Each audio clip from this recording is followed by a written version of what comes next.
One of the cutest little towns in Oregon's wine country is Carlton. A small town with less than 2,500 people, it's one of my favorite stop-ins while out and about in Yamhill County.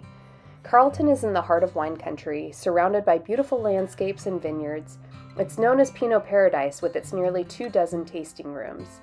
About 15 minutes west of Newburgh and 10 minutes north of McMinnville, Carlton is set apart but also conveniently located for a stop-in.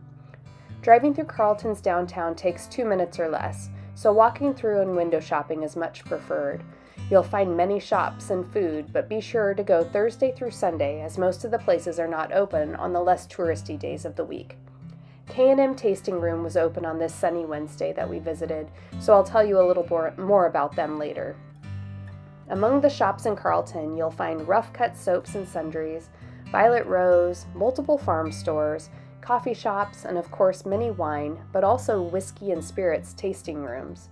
You'll also find their local ice cream shop, Blind Pig, Carlton Bakery, Park and Main, and the Horseradish for dining, and a couple cute coffee shops as well. One thing to note, there are 2 flashing stoplights in Carlton, and you can see from one end of downtown to the other, so you could probably visit every shop in town within a small portion of the day. We stopped in one of the few places with an open sign on a Wednesday afternoon and ended up having a wonderful time. K&M Wines, which is not only a tasting room, it's partnered with Milltown Mercantile, a crafter and maker haven for local artists. There was beautiful art, pottery, food, wares, and more. We were greeted by Dale, a local to the area who pours part-time at K&M.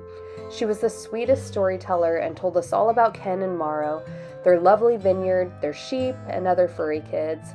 We got to hear about the winemaker for K&M, Sean Davis, who makes wine for Beacon Hill as well, and learned all about the grapes, where they come from for the different wines, the big reds they make, and a little bit about Ken knowing and remembering everyone who comes into Carlton, including the pups. Our little walkthrough of Carlton turned into feeling like we became part of a family.